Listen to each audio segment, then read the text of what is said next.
आपका हमारे YouTube channel freedom agro classes पे। मैं अंकित आज आपको पढ़ाने वाला हूँ जैविक खेती का सेकंड पार्ट। तो कल के पार्ट को हमने देख लिया, अच्छे से समझ आया होगा शायद, उम्मीद करता हूँ। तो आज का टॉपिक शुरू करने से पहले देखते हैं आज का मोटिवेशन कोड। तो आज का मोटिवेशन कोड क्या है? थोड़ा डूबूंगा मगर मैं फिर तैर आऊंगा, ए जिंदगी। थोड़ा डूबूंगा मगर फिर तैर आऊंगा, ए जिंदगी तू देख, मैं फिर जीत जाऊंगा। तो इसी मोटिवेशन कोड के साथ आज की क्लास को करते हैं शुरू। तो आया मोटिवेशन कोड समझ कि थोड़ा डूबूंगा मगर मैं फिर तैर आऊंगा, ए जिंदगी तू देख, ए जिंदगी तू देख, मैं फिर जीत जाऊंगा।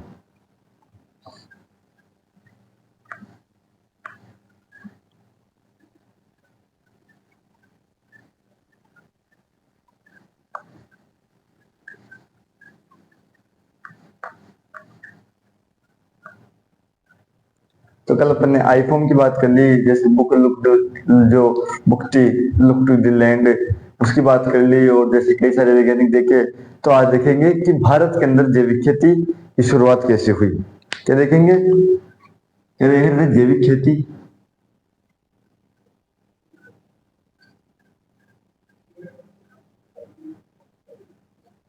जैविक खेती देख रहे थे, इसमें क्या देखेंगे? भारत में जैविक खेती की शुरुआत।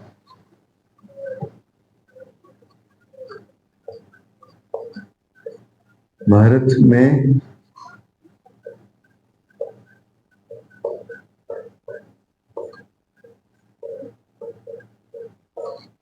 जैविक खेती की शुरुआत। अगर आपको कल पता हो तो कल अपन ने एक बात की थी। कौन सी बात थी वो थी किसकी? अपने जो 1963 सन की बात थी। 1963 सन के अंदर क्या हुआ था? एक बुक आई थी, साइलेंट स्प्रिंग। किसने लिखी थी वो बुक? वो बुक किसने लिखी थी? R Carson. तो कल अपन ने देखा कि 1963 के अंदर एक बुक आई, आर कार्सन। तो उसमें क्या था कि आर कार्सन की साइलेंट स्प्रिंग, उसमें जैविक खेती के कुछ, उसके अंदर ही वो ऐसी बुक थी जो जैविक खेती के पूरे वर्णन को दर्शाती है कि उसके अंदर जैविक खेती कैसे करनी चाहिए, और भी जैसे पूरी जो उसकी चीजें थी ना, उसी को बता रही थी वो बुक। तो अब 1963 के समय भारत में क्या था? खाने का अकाल पड़ता था। क्या थी? खाने की कमी थी। अब उस समय जैविक खेती को अपनाना बहुत कठिन था। क्यों? क्योंकि अगर जैविक खेती को उस समय अपनाया जाता तो जैविक खेती में अगर पता हो तो उत्पादन एक साथ नहीं बढ़ता। उत्पादन बढ़ता है धीरे धीरे, कि इस साल 1 क्विंटल बढ़ा, अगले साल 2 क्विंटल बढ़ा, तो ऐसे करके धीरे धीरे उत्पादन बढ़ता है। लेकिन जो अपनी जो केमिकल खेती है उससे प्रोडक्शन एक साथ होता है। तो उसके अंदर देखेंगे तो 1963 में क्या हुआ? Silent spring book I R Carson की, उसमें जैविक खेती के बारे में बताया गया। लेकिन उस समय भारत जैविक खेती को नहीं अपना सकता था। क्यों? वो कारण मैंने बताया। फिर आया 1966-67। क्या है? 1966 और 67, ये वाला सन आया जी। तो इसमें सबको पता है क्या हुआ था कि भारत में हरित क्रांति। अब हरित क्रांति का मतलब कि उत्पादन किससे बढ़ाया गया था? उत्पादन बढ़ाया गया था केमिकल से। तो उस समय तो केमिकल से उत्पादन बढ़ा लिया, लेकिन फिर इसकी जरूरत कब पड़ी अपने को? जैविक खेती की। अपने को जैविक खेती की जरूरत पड़ी 1993, 1993। तो ये बात है कब की? 1993 की बात है।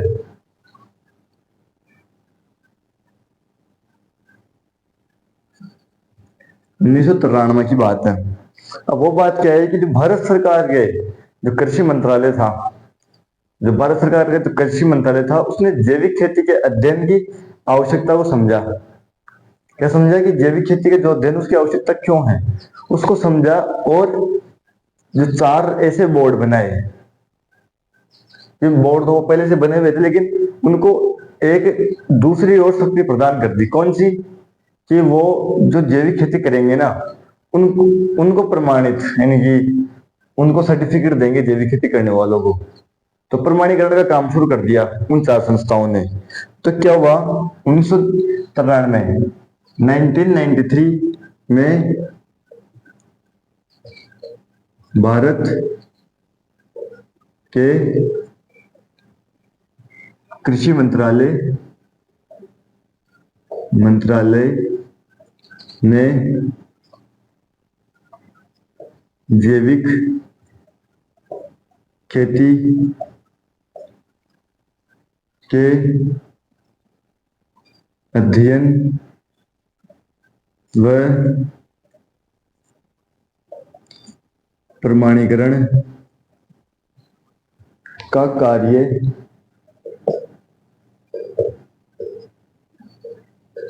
चार बोर्डों को सौंपा। तो ये अब चार बोर्ड कौन से हैं? पहला बोर्ड जो चाय बोर्ड था, जो टी बोर्ड था, उसको ऑर्गेनिक खेती का जो प्रमाणीकरण का कार्य दिया गया। तो पहला बोर्ड कौन सा है अपने पास? यहां लिख लेते हैं। फर्स्ट चार बोर्डों में से पहला चाय बोर्ड। फिर दूसरा चाय आ गया तो इसका मतलब कॉफी भी आ गई, तो कॉफी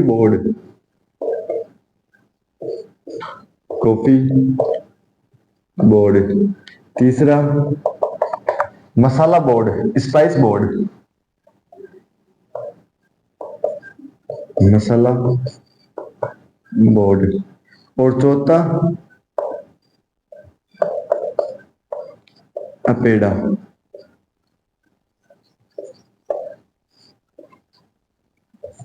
तो ये जो चार बोर्ड थे उनको प्रमाणीकरण का काम सौंपा गया, यानी कि कोई भी जैविक खेती करता तो उनको प्रमाणीकरण इन्हीं बोर्ड द्वारा किया जाता 1993 में। लेकिन अब तो हर एक राज्य के पास अलग अलग बोर्ड या अलग अलग जैसे इंस्टीट्यूट दे दिए गए हैं जो ये काम करते हैं। तो अब देखते हैं कि वर्ष 2004, तो वर्ष 2004 में क्या हुआ कि जो यूपी है, तो यूपी के गाजियाबाद में राष्ट्रीय जैविक खेती केंद्र NCOF क्या हुआ 2004 में यूपी के गाजियाबाद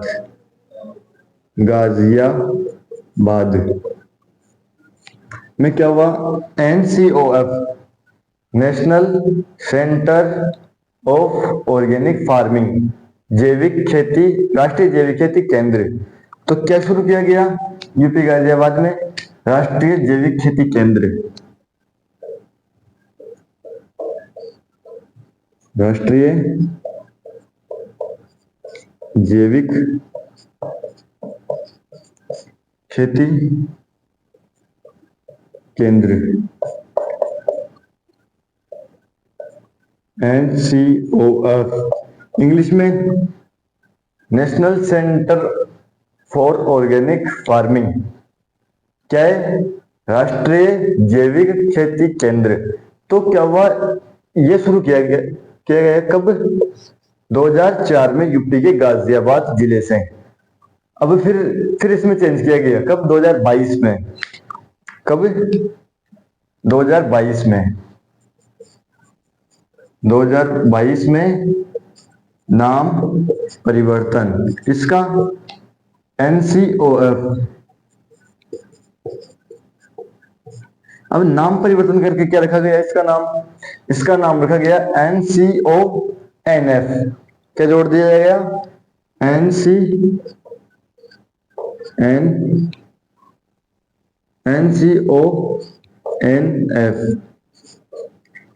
ये नाम कर दिया गया। अब इसकी full form national centre for organic, यहां तक तो सेम है।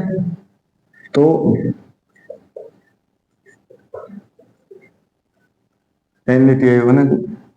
नेशनल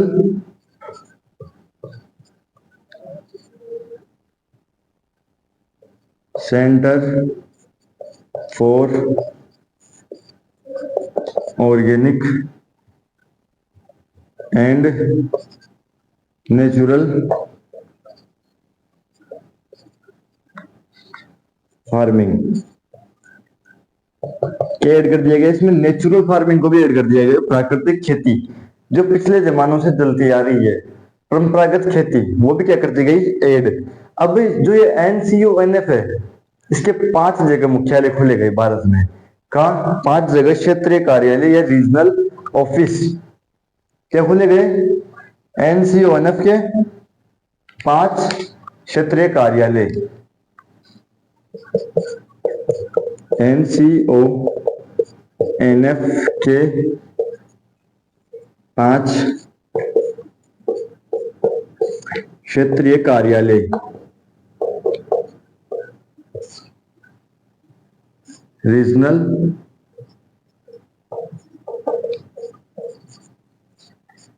ऑफिस क्या खोले गए? 5 क्षेत्रीय कार्यालय खोले गए। अब वो कहां खोले गए पूरे भारत में? पहला खोला गया गाजियाबाद यूपी, जो आपको पता है ये यहीं आ गया, ये भी किसका रीजनल कार्यालय है पहला? गाजियाबाद यूपी। फिर दूसरा खोला गया बेंगलुरु, कहां खोला गया? Bengaluru Karnataka.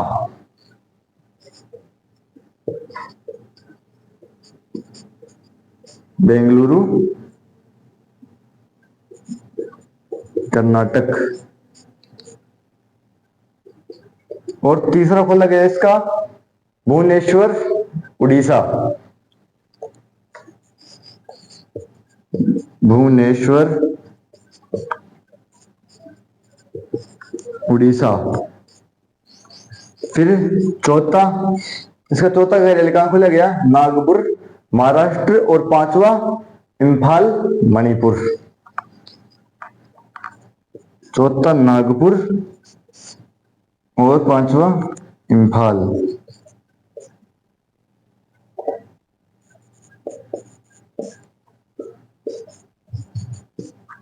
Manipur.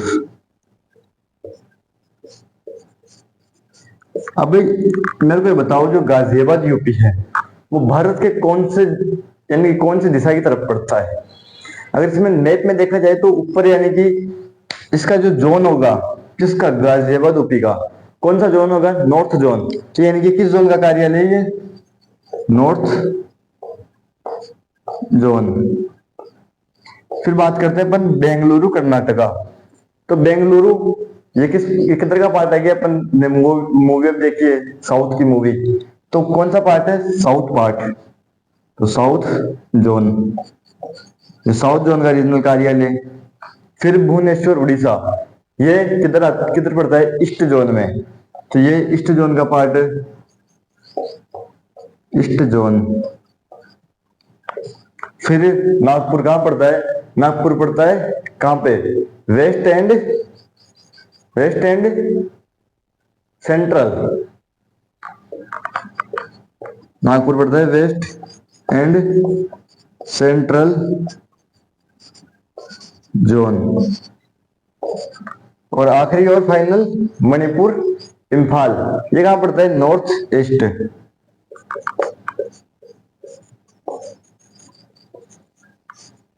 North east zone. तो मेरे हिसाब से यहां तक तो कोई दिक्कत होनी नहीं है चीजें समझने में। तो क्या क्या देख लिया अपन ने? जैविक खेती के प्रमाणीकरण की संस्था 1993 में आवश्यकता पड़ी। फिर 4 बोर्ड को काम दिया गया।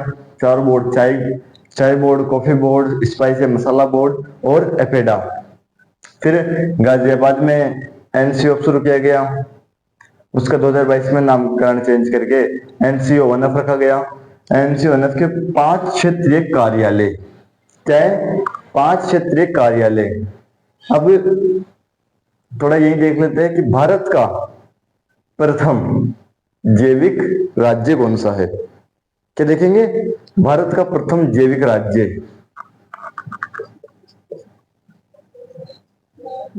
भारत का प्रथम जैविक राज्य भारत का प्रथम जैविक राज्य कौन सा है? आपने पढ़ा होगा कई जगह। तो भारत का प्रथम जैविक राज्य कौन सा है? सिक्किम। कौन सा है? सिक्किम। क्वेश्चन आ सकता है ये जेट में। सिक्किम। अब बात करते हैं कि भारत का अपन ने क्या देख लिया, राज्य देख लिया, लेकिन अब क्या देखेंगे, जैविक केंद्र शासित प्रदेश। तो वही भारत का प्रथम जैविक, अब राज्य की जगह केंद्र शासित प्रदेश। अब केंद्र शासित प्रदेश पहले कितने थे? 7, लेकिन अभी 2021 या 22 से 20 के अंदर क्या कर दिए, इनको बढ़ा करके 8 कर दी गई इनकी संख्या। तो केंद्र शासित प्रदेश कौन सा है? जैविक लक्षद्वीप। लक्षद्वीप। अब भारत का प्रथम जैविक राज्य देख लिया, भारत का प्रथम केंद्र शासित प्रदेश देख लिया। अब राजस्थान का जैविक जिला क्या देखेंगे? राजस्थान का प्रथम जैविक जिला। तो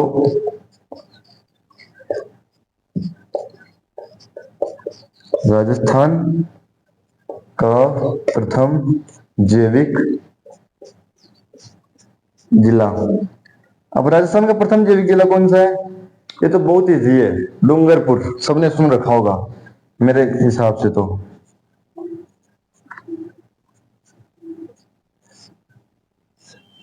डूंगरपुर। तो यहां तो उतारो, फिर देखते हैं आगे। जैसे राजस्थान का प्रथम जैविक गांव कौन सा है, प्रथम जैविक सिटी कौन सी है, सर्वाधिक जैविक खेती कहाँ की जाती है, तो वो देखते हैं। तो मेरे हिसाब से यहाँ तक कोई दिक्कत आई नहीं होगी। तो यहाँ तक जिसको नोट डाउन करना है नोट डाउन करो, और जिसको स्क्रीनशॉट लेना है वो स्क्रीनशॉट ले लो।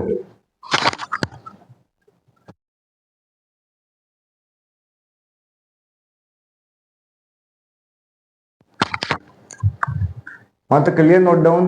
अब देखते हैं आगे, फिर शायद एक साथ क्लास को खत्म करेंगे। तो अपन ने क्या क्या देखा? राजस्थान का जैविक जिला देख लिया, भारत का जैविक राज्य देख लिया, भारत का केंद्र शासित प्रदेश देख लिया। लेकिन अब देखेंगे राजस्थान का प्रथम जैविक गांव। राजस्थान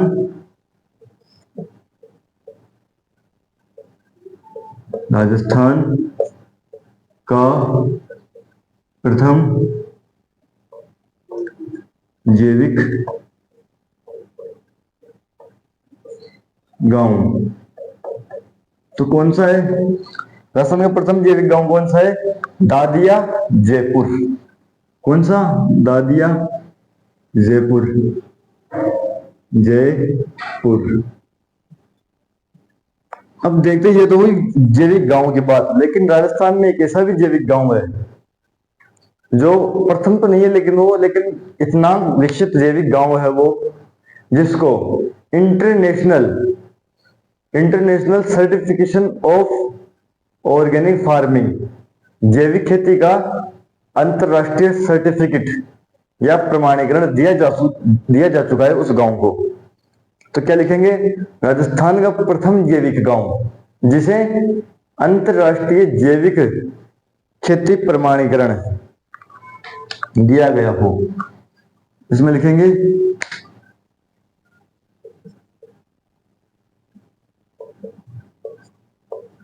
राजस्थान का प्रथम जैविक गांव जिसे अंतरराष्ट्रीय अंतरराष्ट्रीय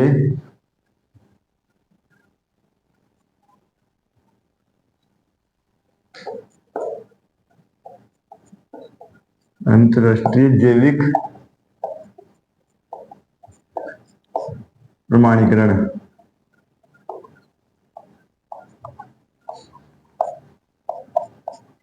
ICOF, international certificate of organic farming.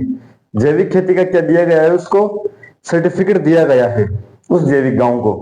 तो अब क्या बात कर रहे थे, कौन सा गांव है वो? तो वो उदयपुर के अंदर पड़ता है। कौन सा? घाटी गांव। कौन सा? घाटी गांव। कहां पर है? उदयपुर, घाटी गांव उदयपुर। तो ये देखा। अब देखेंगे कि भारत में सर्वाधिक जैविक खेती कहाँ की जाती है।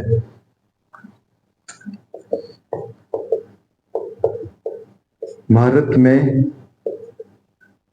सर्वाधिक जैविक खेती कहाँ करते हैं। पहला जैविक राज्य तो क्या था, सिक्किम, लेकिन खेती की जाती है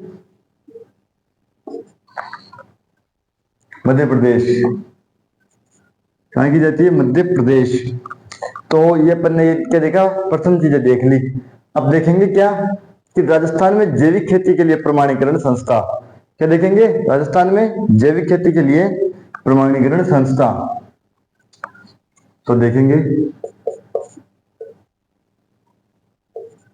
क्योंकि भारत में तो 4 बोर्ड को पहले काम दिया गया था, लेकिन अब 5 रीजनल कार्यालय बनाए जा चुके हैं। तो राजस्थान में जैविक खेती प्रमाणीकरण, जैविक खेती प्रमाणीकरण संस्था, किसको काम दिया गया, ये काम दिया गया RSSCA को। क्या है RSSCA,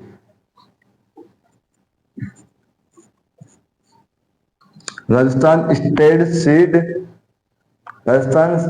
सीड सर्टिफिकेशन एजेंसी, मतलब राजस्थान राज्य बीज प्रमाणीकरण संस्था या एजेंसी। इसकी स्थापना कब हुई, फुल फॉर्म लिख लो इसकी, राजस्थान राज्य बीज प्रमाणीकरण एजेंसी।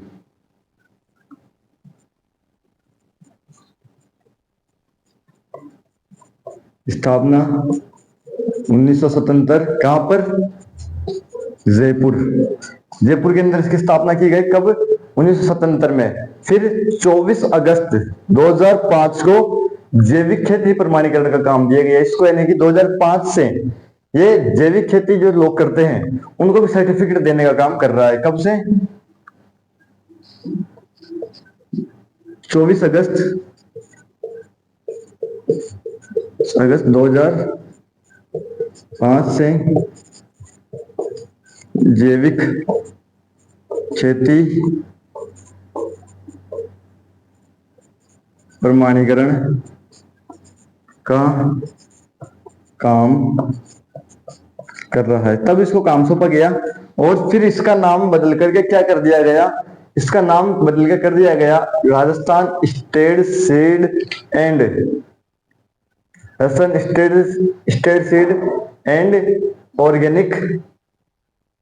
Organic certification agency. क्या नाम बदल दिया गया इसका, RSSCA का नाम बदलकर क्या रखा गया, RSSOCA। RSSCA का नाम बदलकर RSSOCA, मतलब क्या रखा गया, Rajasthan state seed and organic certification agency. तो इसमें सिर्फ ऑर्गेनिक सर्टिफिकेशन एजेंसी लगाना है, तो फुल फॉर्म आप लिख सकते हो, मैं लिखवा देता हूं, चलो।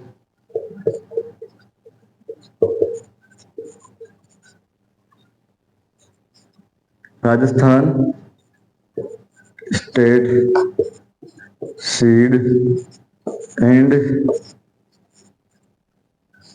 Organic certification agency. अब ये बात कर ली अपन ने राजस्थान में। अब देखेंगे कि राजस्थान में जैविक खेती का उत्कृष्टता केंद्र, राजस्थान जैविक खेती उत्कृष्टता केंद्र, ये याद रखना, राजस्थान जैविक खेती उत्कृष्टता केंद्र। कहाँ है ये केंद्र? ये केंद्र है झालावाड़।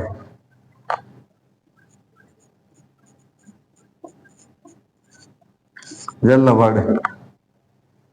तो मेरे हिसाब से यहाँ तक कोई दिक्कत, किसी को दिक्कत नहीं आनी चाहिए समझने में। तो यहाँ तक जिसने भी कर लिया उतार लिया, समझ आया, अच्छी बात। नहीं आया तो कमेंट करना। तो आज की क्लास को ये खत्म करते हैं। तो क्लास को खत्म करने से पहले एक शायरी के साथ खत्म करेंगे कि जब टूटने लगे हौसले, कि जब टूटने लगे हौसले तो बस ये याद रखना, जब टूटने लगे हौसले तो बस ये याद रखना, बिना मेहनत के हासिल तख्तो ताज नहीं होता, बिना मेहनत के हासिल तख्तो ताज नहीं होता, ढूंढ लेना अंधेरे, ढूंढ लेना अंधेरों में मंजिल अपनी, ढूंढ लेना अंधेरों में मंजिल अपनी, जुगनू कभी रोशनी का मोहताज नहीं होता। तो एक बार फिर से, जब टूटने लगे हौसले तो बस ये याद रखना, बिना मेहनत के हासिल तक तो ताज नहीं होता, ढूंढ लेना अंधेरों में मंजिल अपनी, जुगनू किसी की रोशनी का मोहताज नहीं होता। तो आज की क्लास को यहीं खत्म करते हैं, मिलते हैं अगली वीडियो में। जय हिंद, जय भारत।